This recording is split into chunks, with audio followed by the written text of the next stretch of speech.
Hi friends, నా పేరు శ్రవణ్ కుమార్.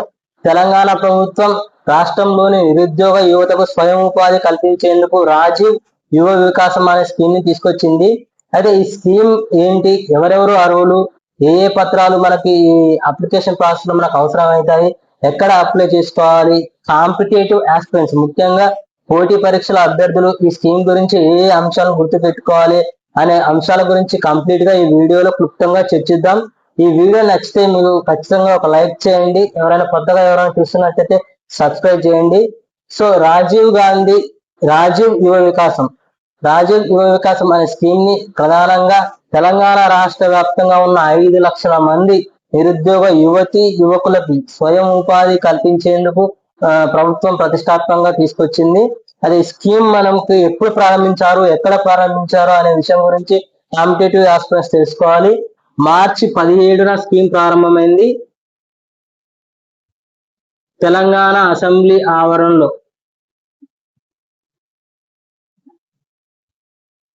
మార్చి 17న తెలంగాణ ముఖ్యమంత్రి రేవంత్ రెడ్డి అసెంబ్లీ ఆవరణలో ఈ స్కీమ్ ని, రాజీవ్ యువ వికాసం స్కీమ్ ని అధికారికంగా ప్రారంభించారు. అయితే ఈ స్కీమ్ కి మనకి ఎవరెవరు అర్హులు, ఏమేమి మనకు డాక్యుమెంట్స్ రిక్వైర్ అయ్యాయంటే 10వ తరగతి నుంచి పీజీ వరకు ఎవరైతే చదువుకున్నారో వాళ్ళు ప్రతి ఒక్కరు ఈ స్కీమ్ కి అర్హులే.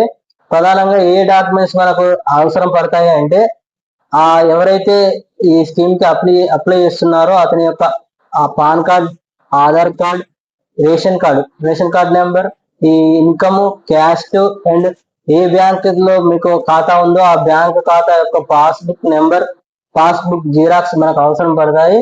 అయితే ఈ ప్రాసెస్ మనం ఎక్కడ చేసుకోవాలి అంటే తెలంగాణ ప్రభుత్వానికి సంబంధించిన ఒక సైట్ మనకు ఉంది, PGOBMMS. ప్రస్తుతం టీఎస్ గానే మనకు సైట్ లో అవుపిస్తుంది, పీజీగా ప్రభుత్వం మార్చినప్పటికీ OBMMS. అదే కాంపిటేటివ్ ఆస్పిరెంట్స్ ఇక్కడ గుర్తుపెట్టుకోవాల్సిన విషయం ఏంటంటే OBMMS అంటే ఏంటి, online beneficiary management and monitoring system. Online beneficiary management and monitoring system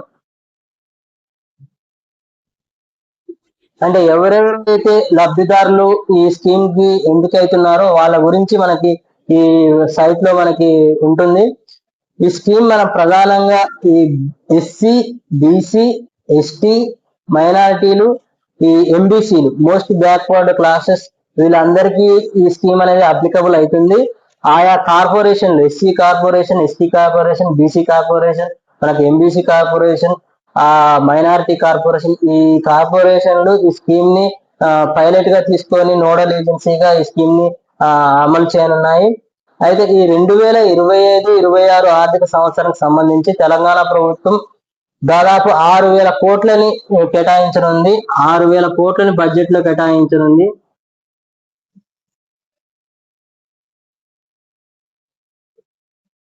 so ఈ కేటాయింపుల తర్వాత మనకి ఆన్లైన్ ప్రాసెస్ లో PGOBMMS అనే సైట్ లో మనకి అందులో ఏ కేటగిరీల వారు, బీసీ, ఎస్సీ, ఎస్టీ ఈ కేటగిరీల వారిగా మనకు ఈ అప్లికేషన్ అనేది మనకి అందులో దొరుకుతుంది. ఈ అప్లై చేసుకున్న తర్వాత మనము ఈ హార్డ్ కాపీని సంబంధిత ఎంపీడీఓ ఆఫీస్ లో, లేదంటే పట్టణ ప్రాంతంలో వాళ్ళైతే మున్సిపల్ కమిషనర్ ఆఫీస్ లో ఈ దరఖాస్తుని అందించాల్సి ఉంటుంది. ఈ ప్రాసెస్ లో మనకి తెలంగాణ ప్రభుత్వం మొత్తం 3 కేటగిరీలుగా ఈ స్కీమ్ అనేది విభజించింది.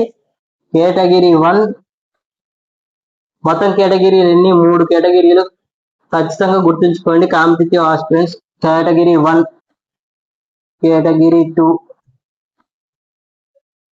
కేటగిరీ 3. సో కేటగిరీ 1 కి సంబంధించి మనకు 1,00,000 వరకు ఆర్థిక సాయం అందనుంది. కేటగిరీ 2 కి 2 లక్షల వరకు, కేటగిరీ 3 కి 3 లక్షల వరకు, ఒకవేళ యూనిట్ కాస్ట్ ఎక్కువ ఉంటే 4 లక్షల వరకు కూడా మనకు ఆర్థిక సాయం అందించనుంది ప్రభుత్వం. అయితే ఇందులో 1,00,000కి సంబంధించి 80% రాయితీ వస్తుంది. ఈ కేటగిరీ 2లో మనకు 70% రాయితీ ప్రభుత్వం కల్పిస్తుంది. కేటగిరీ 3 సంబంధించి 60% రాయితీ కల్పిస్తుంది. అంటే తెలంగాణ ప్రభుత్వం ఆ లబ్ధిదారికి మంజూరు అయిన అమౌంట్ లో 1,00,000, కేటగిరీ 1 కింద 1,00,000 లబ్ధిదారునికి అమౌంట్ మంజూరు అయితే అందులో 80,000 రూపాయల వరకు ప్రభుత్వం సబ్సిడీ అందించనుంది. అంటే లబ్ధిదారులు ఎలాంటి రీపేమెంట్ చేయాల్సిన అవసరం లేదు. మిగతా 20,000 లబ్ధిదారుడు ఏ బ్యాంక్ అయితే లింక్ అయి ఉన్నాడో ఆ బ్యాంక్ కి ఆ 20,000 రూపాయలని తిరిగి చెల్లించాల్సిన అవసరం ఉంటుంది. అలాగే కేటగిరీ 2 లో 70% మేర మనకు ప్రభుత్వం సబ్సిడీ అందించనుంది. కేటగిరీ 3కి సంబంధించి 60% మేర మనకు ప్రభుత్వం సబ్సిడీ అందించనుంది. కాంపిటేటివ్ ఆస్పిరెంట్స్ ఈ 3 కేటగిరీల గురించి గుర్తుపెట్టుకోండి. సో మనకు ఆన్లైన్ అప్లికేషన్ లో లాస్ట్ డేట్ మనకి ఏప్రిల్ 5 వరకు ఆన్లైన్ లో టీజీఓబిఎంఎంఎస్ అనే సైట్ లో ఆన్లైన్ దరఖాస్తును మనం ప్రభుత్వం స్వీకరించనుంది. ఏప్రిల్ 5 వరకు.